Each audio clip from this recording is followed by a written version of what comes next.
hey, the 11th and 12th Amendment clean up some oddities and fix some things that the Founding Fathers saw right after the Bill of Rights was put into place. The 11th and 12th Amendment are not considered part of the Bill of Rights nor anything beyond the first 10. And what the next 17 amendments are doing are things that people wanted to change going forward. So immediately after the Bill of Rights and the new Constitution, they said, uh-oh, we got some problems that we didn't think about, and we're going to have to clean those up. All right, so first off, the 11th Amendment. Citizens of a state can only sue other states in federal court. You think, well, that's a little strange, but here's what would happen is a state, we'll just use Oregon as an example, would say, hey, you know how we can get some extra money? If you go sue the state of Washington in our Oregon Supreme Court, our court will find in your favor, and then we can extort money from Washington. We'll find that you were wronged by the state, and the state of Washington has to pay the state of Oregon money. And so what courts were doing is they were essentially finding these straw man arguments, these people that just had a fake case, and they would use it to then rule against the other state and demand the other state pay them money.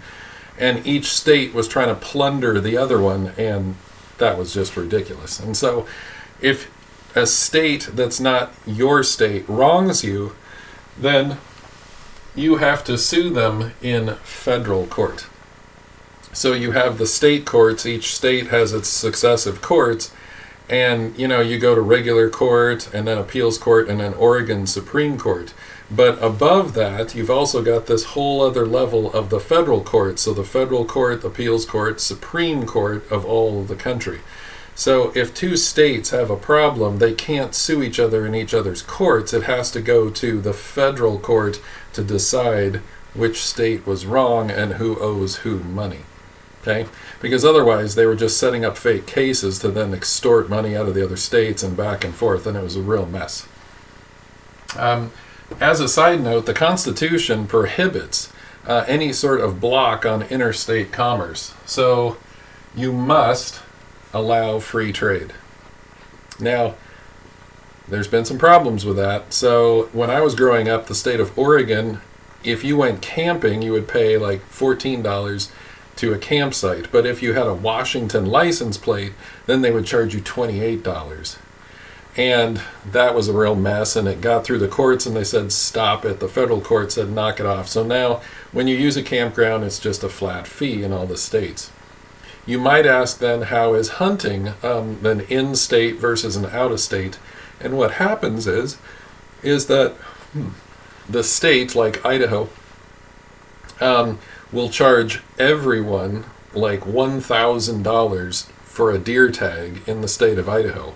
And then what they do is they've passed a law that says we will now subsidize, we will pay the difference if you're an Idaho resident. So in order to get a tag in Idaho to go hunting, you have to pay $1,000. And then what happens is the state of Idaho kicks back $985 to its residents. So everyone has the same fee, but Idaho residents only pay $15 on net. And that's how they get around those laws. So same thing for public employees' retirement. Like if I was to retire in the state of Oregon, I would have to pay income tax on my own retirement. Like I get it from the state and then I give it back to the state.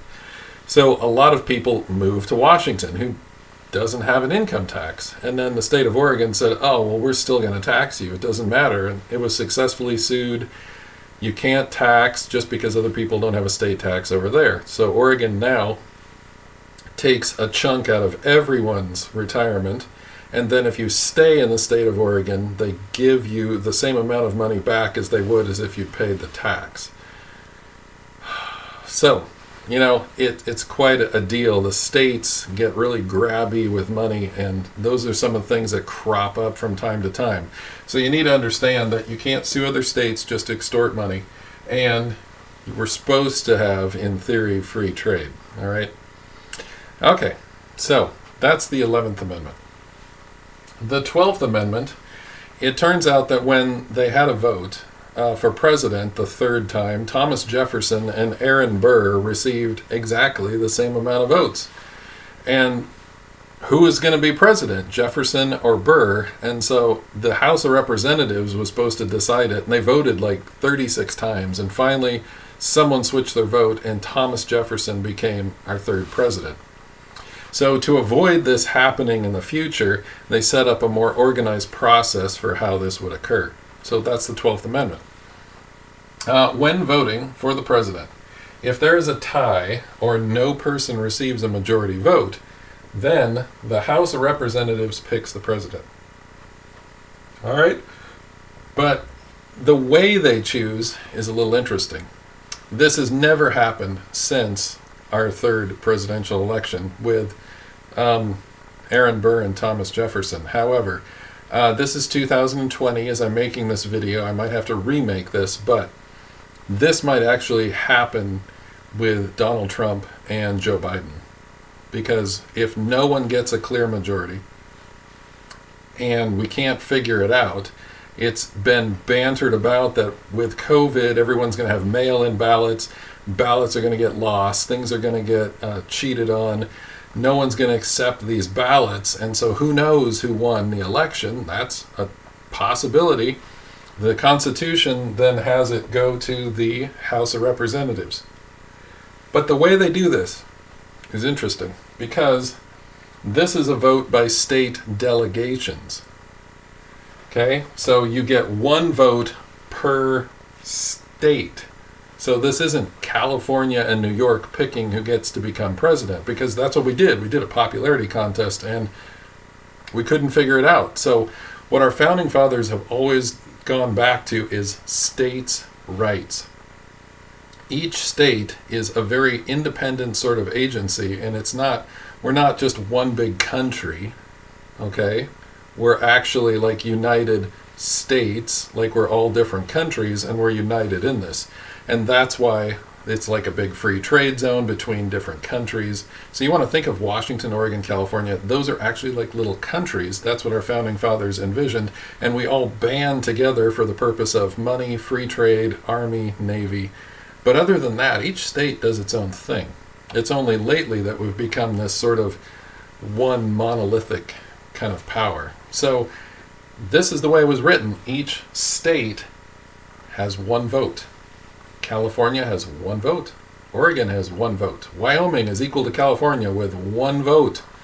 So what that's based on is delegations. So what that means is the majority of your representatives.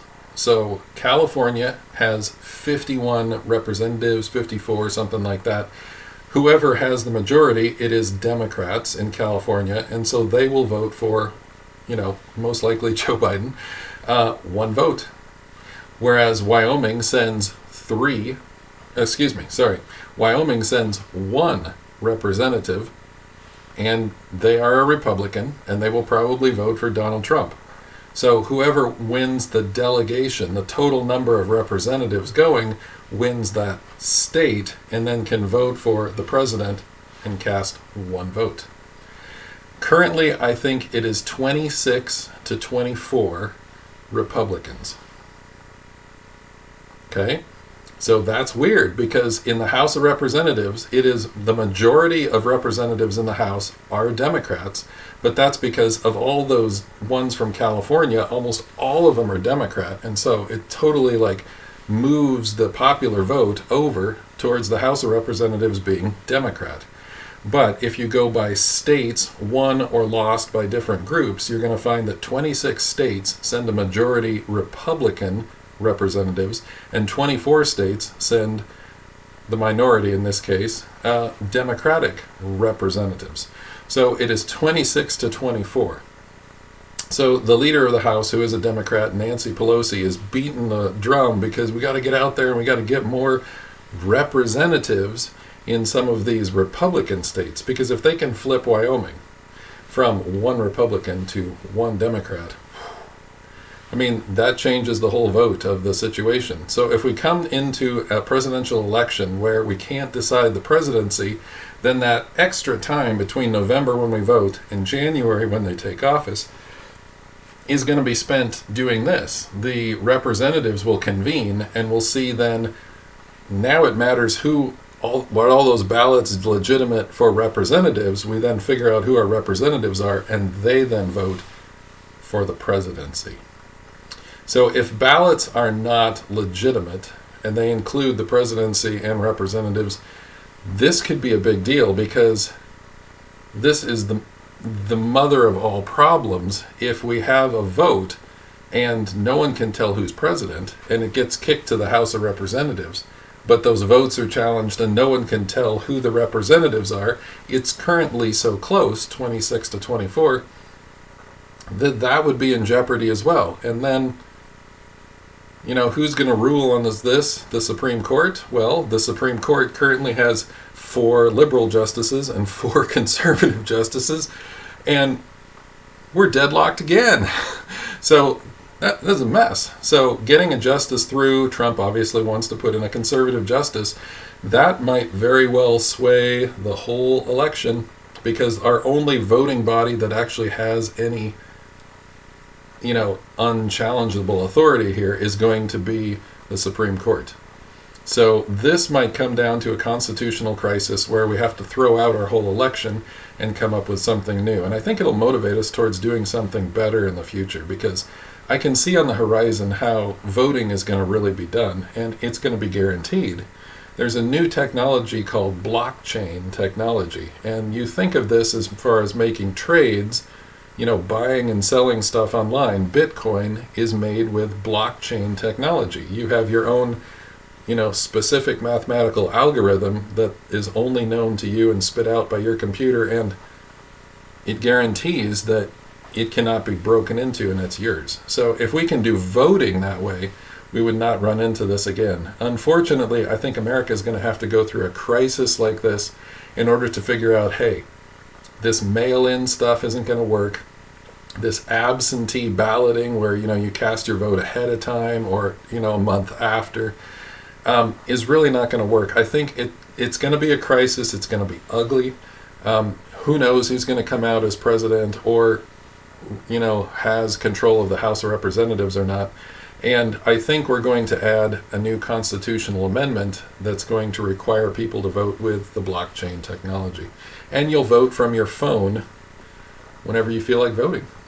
And it'll be recorded as you voted. You get one person, one vote, and everyone's going to feel a lot better about it. But until we have that crisis, unfortunately, Americans are not very proactive. We don't fix things until there's a problem. We don't put a stop sign at an intersection until there's a big accident there and people say, oh, we should probably do that.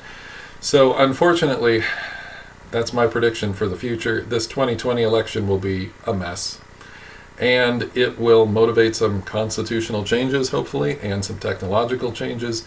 And I think when we come out of the other side, we're going to have a much better and fairer system, and I can see some hope for that. But in the meantime, we're going to have to go through that crazy mess. And so hopefully we can come out of that without too much problems. So we'll see. But that's the 12th Amendment, and that's supposed to fix the problem when the presidency is not known. We'll see how it works.